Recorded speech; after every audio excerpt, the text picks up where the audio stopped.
കർത്താവിൻ്റെ അതിപരിശുദ്ധ നാമം ഈ പ്രഭാതത്തിലും മഹത്വപ്പെടുമാറാകട്ടെ. എല്ലാ സഹോദരങ്ങൾക്കും വേഗം വരുന്ന യേശു ക്രിസ്തുവിൻ്റെ ശ്രേഷ്ഠനാമത്തിൽ ക്രിസ്തീയ വന്ദനത്തെ അറിയിക്കുന്നു. ഉന്നതനും ഉയർന്നിരിക്കുന്നവനും ശാശ്വതവാസിയും പരിശുദ്ധനെന്ന നാമമുള്ളവൻ മനോവിനയവും മനസ്താപമുള്ളവരുടെ കൂടെ വസിക്കുന്ന ദൈവമാണ്. ഈ ദൈവം എന്ന് ഒന്നേക്കും നമ്മുടെ ദൈവമാണ്. ജീവപര്യന്തം നമ്മെ വഴി നടത്താൻ ശക്തനാണ്. അവിടുന്ന് വിളിച്ചു പറഞ്ഞു, ലോകത്തിൻ്റെ അവസാനത്തോളം എല്ലാ നാളും ഞാൻ നിങ്ങളോട് കൂടെയിരിക്കും, ഞാൻ നിങ്ങളെ അനാഥരായി കൈവിടുകയില്ല. ലോകത്തിൽ നിങ്ങൾക്ക് കഷ്ടമുണ്ട് എങ്കിലും ഇല്ലെന്നല്ല കർത്താവ് പറഞ്ഞത്. അവിടുന്ന് പറഞ്ഞ് ഞാൻ ലോകത്തെ ജയിച്ചിരിക്കുന്നു. അതുകൊണ്ട് നമ്മൾ പരാജയപ്പെടുമെന്നല്ല, ജയിച്ചവരും നമുക്ക് മുമ്പായി പുറപ്പെട്ടിട്ടുണ്ട്. കർത്താവായ യേശു ക്രിസ്തു മുഖാന്തരം നമുക്ക് ജയം നൽകുന്ന ദൈവത്തിന് നന്ദി നിറഞ്ഞ ഹൃദയത്തോടെ സ്തോത്രം ചെയ്യാൻ തയ്യാറാകണം. എൻ്റെ നീതിമാൻ വിശ്വാസത്താൽ ജീവിക്കുമെന്ന് ശക്തമായി പ്രഖ്യാപനം ചെയ്യാൻ തയ്യാറാകുമെങ്കിൽ വിശ്വാസത്തിൻ്റെ നായകനും പൂർത്തി വരുത്തുന്നവനുമായവൻ്റെ സാന്നിധ്യം തിരിച്ചറിയാൻ ഇടയാ. ദൈവത്തെ സ്തുതിക്കാനും ദൈവത്തിന് നന്ദി പറയാനും ദൈവം ഭാഗം നമ്മളെ തന്നെ വിധേയപ്പെടുത്തണം. സ്വന്തം കൈ കൊണ്ട് ഞാനിതൊന്നും ഉണ്ടാക്കിയെന്ന് പറയരുത്.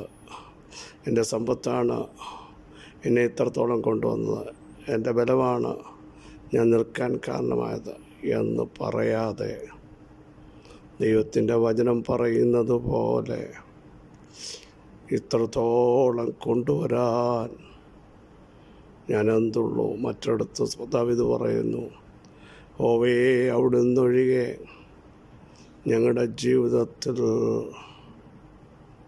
ഒരു നന്മയുമില്ല. ധൈര്യത്തോടെ പറയാൻ കഴിയുമോ? കർത്താവ് ഒഴികെ നമ്മുടെ ജീവിതത്തിൽ ഒരു നന്മയുമില്ല.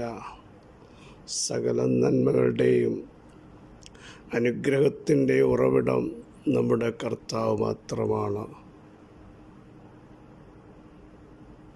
വിശ്വസിക്കുന്നവർ ദൈവത്തിന് സ്തോത്രം ചെയ്യണം. കഴിഞ്ഞ നാളുകൾ തിരിഞ്ഞു നോക്കുക. കരം പിടിച്ച് നടത്തിയൊരു ദൈവം, ഭയപ്പെടണ്ട എന്ന് പറഞ്ഞവൻ, ഞാൻ നിന്നോട് കൂടെയുണ്ട്, ഞാൻ നിന്നെ കൈവിടിൽ ഉപേക്ഷിക്കില്ല എന്ന് പറഞ്ഞ ദൈവത്തിൻ്റെ കരത്തിൻ്റെ വല്ലഭത്വം ഇന്ന് പ്രഭാതത്തിലും നിങ്ങൾക്ക് വേണ്ടി വെളിപ്പെട്ടു വരും എന്നുള്ളതിന് സംശയമില്ല. ആരും അടയ്ക്കാതെ വണ്ണം തുറക്കുന്ന, ആരും തുറക്കാതെ വണ്ണം അടയ്ക്കുന്ന ഒരു കരം നിങ്ങളോട് കൂടെ ഇന്നും ഉണ്ട്. കേട്ടോ, മറന്നു പോകരുത്. ആരടച്ചാലും എൻ്റെ കർത്താവ് തുറക്കും. രാജ്യമടച്ചാൽ, അധികാരികളടച്ചാൽ, ബന്ധുക്കളടച്ചാൽ നിങ്ങൾ ഭാരപ്പെടരുത്. തുറക്കുന്ന ഒരുവനുണ്ട്. കർത്താവ് തുറന്നാൽ, കർത്താവ് പ്രവർത്തിച്ചാൽ, കർത്താവ് ചെയ്താൽ അതിനെ തടയാൻ ലോകത്തിൽ ഒരു ശക്തിക്കും സാധ്യമല്ലെന്ന് വിശ്വസിച്ചുകൊണ്ട് നമുക്ക് ദൈവത്തെ മഹത്വപ്പെടുത്താം. ധൈര്യത്തോടെ പറ, ദൈവമേ അങ്ങ് എൻ്റെ ദൈവമാണ്.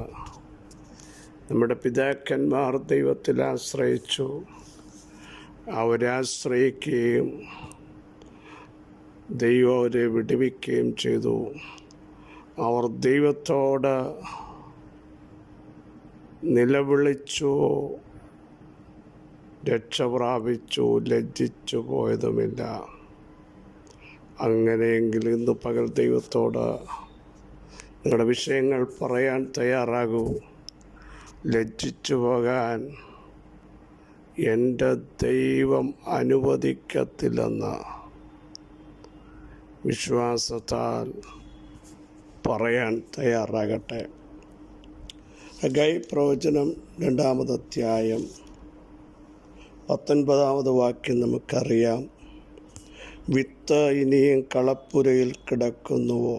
മുന്തിരിവള്ളിയും അത്തിവൃക്ഷവും മാതളവും ഒലുമരവും കായ്ക്കുന്നില്ലയോ?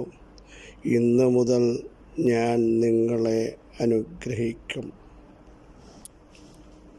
യഹോവയായ കർത്താവിൻ്റെ അരുളപ്പാടാണ് നാം വായിച്ചു കേട്ടത്. വെൺകതിരും വിഷമഞ്ഞും കൽമഴയും കൊണ്ട് ദൈവം തൻ്റെ ജനത്തെ ദണ്ഡിപ്പിച്ച സമയങ്ങൾ. ദൈവത്തിങ്കലേക്ക് അവർ തിരിഞ്ഞില്ല. എന്നിട്ട് ദൈവം പറയും, ഇന്ന് തൊട്ട് നിങ്ങൾ മുൻപോട്ട് ദൃഷ്ടി വെക്കണം. യഹോവയുടെ മന്ദിരത്തിന് അടിസ്ഥാനമിട്ട ഈ ദിവസം തുടങ്ങിയുള്ള കാലത്തിൽ തന്നെ ദൃഷ്ടി വെപ്പീൻ. അടിസ്ഥാനമിടാൻ സാഹചര്യങ്ങൾ എതിരായിരുന്നു, വെല്ലുവിളികൾ ഉണ്ടായിരുന്നു, ശക്തമായ പ്രലോഭനങ്ങൾ അനേക സൈഡിൽ നിന്ന് വന്നു. പക്ഷെ ദൈവിക നിയോഗമുള്ളവരെ ദൈവം മന്ദിരത്തിന് അടിസ്ഥാനമിടാൻ ഉപയോഗിച്ചു. ആ ദിവസം മുതൽ ദൈവത്തിങ്കലേക്ക് ദൃഷ്ടി വെക്കാൻ, ദൈവത്തിങ്കലേക്ക് മടങ്ങി വരാൻ, ദൈവമുമ്പാകെ മുട്ടുകുത്താൻ, ദൈവത്തിൽ ആശ്രയിക്കാൻ, വിളിച്ചവനെ നോക്കാൻ തൻ്റെ ജനം തയ്യാറാകുന്ന ദിവസം മുതൽ ഇനിയും വിത്ത് കളപ്പുരയിൽ അതുപോലെ കിടക്കില്ല. വിശ്വസിക്കാമോ സഹോദരങ്ങളെ? നാളുകൾ അടയ്ക്കപ്പെട്ട ചില വിത്ത് ഫലം കായ്ക്കേണ്ടത്, പൊട്ടിപ്പുറപ്പെടേണ്ടത്, ഒതുക്കപ്പെട്ട് അടയ്ക്കപ്പെട്ട് കിടക്കുന്നെങ്കിൽ ദൈവത്തിങ്കിലേക്ക് തിരിഞ്ഞ് മുട്ടുമടക്കി പ്രാർത്ഥിക്കാൻ നിങ്ങൾ തയ്യാറായാൽ പുറപ്പെടുവിക്കേണ്ടത്, ഫലം കൊടുക്കേണ്ടത്, ആവർത്തിച്ചു പറയുന്നു, പൊട്ടിക്കിളിർക്കേണ്ടത്, വളർച്ചയെ ഒതുക്കുന്ന ഇരുളിൻ്റെ വ്യാപാരത്തിനകത്ത് ഇനിയും കിടക്കത്തില്ല. അത് ഫലം കായ്ക്കും. വെളിച്ചത്തിൻ്റെ ശക്തി അതിലേക്ക് പ്രവഹിക്കുകയാണ്. മുന്തിരിവള്ളിയും അത്തിവൃക്ഷവും മാതളോലുവൃക്ഷവും കായ്ക്കുന്നില്ലയോ? മറ്റുള്ളവർക്ക് ആകർഷകമായി, മറ്റുള്ളവരെ പുഷ്ടിപ്പെടുത്തുന്ന, ശക്തിപ്പെടുത്തുന്ന ചിലത് ഒതുങ്ങിപ്പോയിട്ട് നാളുകളായില്ലേ? ഒതുക്കപ്പെട്ടിട്ടും സമയങ്ങൾ കഴിഞ്ഞില്ലേ? പക്ഷെ ഇനിയും അങ്ങനെ നിൽക്കാൻ തമ്പുരാൻ ആഗ്രഹിക്കുന്നില്ല. വളർത്തേണ്ടവർ പലരും നിങ്ങളെ ഒതുക്കിയില്ലേ? മാറ്റി നിർത്തിയില്ലേ? പൂട്ടിയ അവസ്ഥയ്ക്ക് തുല്യമായില്ലേ? ആത്മാവിൻ്റെ വരങ്ങൾ ദൈവം നൽകിയത് പ്രകാശിപ്പിക്കാൻ കഴിയാതെ വണ്ണം താളം തെറ്റിയ മണ്ഡലങ്ങളെ ദൈവം യഥാസ്ഥാനപ്പെടുത്തുന്ന നിമിഷങ്ങളാണ്. ഇന്നു മുതൽ പരിശുദ്ധാത്മാവിൻ്റെ ഒരു ശക്തി നിങ്ങളുടെ അകത്ത് വ്യാപരിക്കുക. വിശ്വസിച്ചുകൊണ്ട് ദൈവത്തിന് സ്തോത്രം ചെയ്യാൻ, ദൈവത്തെ ആരാധിക്കാൻ, ദൈവം ഭാഗെ കുമ്പിടാൻ നിങ്ങൾ തയ്യാറാവണം. എന്നിട്ട് പറയുന്നു, ഇന്ന് മുതൽ ഞാൻ നിങ്ങളെ അനുഗ്രഹിക്കും. മടങ്ങി വരൂ, പ്രാർത്ഥിക്കൂ, ദൈവത്തിൽ ആശ്രയിക്കൂ, ദൈവത്തോട് ചേർന്നിരിപ്പീൻ. പൂട്ടിയതിനെ ദൈവം തുറക്കാൻ പോയ, അടച്ചതിനെ ദൈവം പുറത്തു കൊണ്ടുവരാൻ പോയ, ചില വിത്തുകളെ ദൈവം ഫലം കായ്ക്കാൻ അവിടുത്തെ ശക്തിയുടെ വ്യാപാരത്താൽ നിയോഗിച്ചയക്കുകയാണ്. കണ്ണുനീരോടെ നിങ്ങൾ വിതച്ചത് ഫലം കാണാതിരിക്കില്ല. ആർപ്പോടെ ഒരു കൊയ്ത്ത് യേശുവിൻ്റെ നാമത്തിൽ വെളിപ്പെടുകയാണ്. ചിലരാത്മാവിൽ ശക്തരാകാൻ പോകുക, പ്രാർത്ഥനയിൽ ശക്തരാകാൻ നിന്നെ ഒതുക്കുന്ന ചില ഭയങ്ങൾ, വേദനകൾ, ഒറ്റപ്പെടുത്തേണ്ട അവസ്ഥകൾ ഒക്കെ ദൈവാത്മാവ് പൊട്ടി നിൻ്റെ മേൽ ദൈവിക സന്ദർശനം വന്നാൽ, ദൈവത്തിൻ്റെ ഇടപെടൽ വന്നാൽ, പരിശുദ്ധാത്മാവ് നിന്നെ ടച്ച് ചെയ്താൽ ആർക്കാ നിന്നെ പിടിച്ചൊതുക്കാൻ പറ്റുന്നതോ നീ പുറത്തു വരും. യേശുവിൻ്റെ നാമത്തിൽ ഒതുക്കപ്പെട്ടത്, സ്വയം ഒതുങ്ങിയത് എല്ലാം അവിടുത്തെ ആത്മാവിന്ന് പകൽ പൊട്ടിച്ചെറിയുക. യേശുവിൻ്റെ നാമത്തിൽ ജയം പ്രഖ്യാപിക്കുന്നു. യേശുവിൻ്റെ നാമത്തിൽ വിടുതൽ വ്യാപരിക്കട്ടെ. ദൈവ സാന്നിധ്യം ഇറങ്ങട്ടെ. പരിശുദ്ധാത്മാവിൻ്റെ സ്വാധീനം ജനത്തിൻ്റെ മേലും കുടുംബങ്ങളുടെ മേലും തലമുറകളുടെ മേലും ദൈവസഭകളുടെ മേലും വെളിപ്പെട്ട് വരട്ടെ.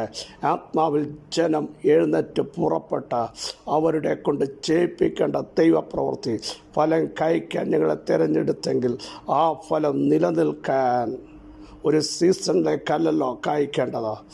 എന്നും കായ്ക്കാൻ, എന്നും ശക്തിയോടെ നിൽക്കാൻ, എന്നും ആത്മാവിൽ സമ്പന്നരാകാൻ, കരുത്തോടെ നിൽക്കാൻ, അനേകരെ പോഷിപ്പിക്കാൻ ഞങ്ങളെ ഉപയോഗിക്കാൻ പോകുന്നതിന് സ്തോത്രം.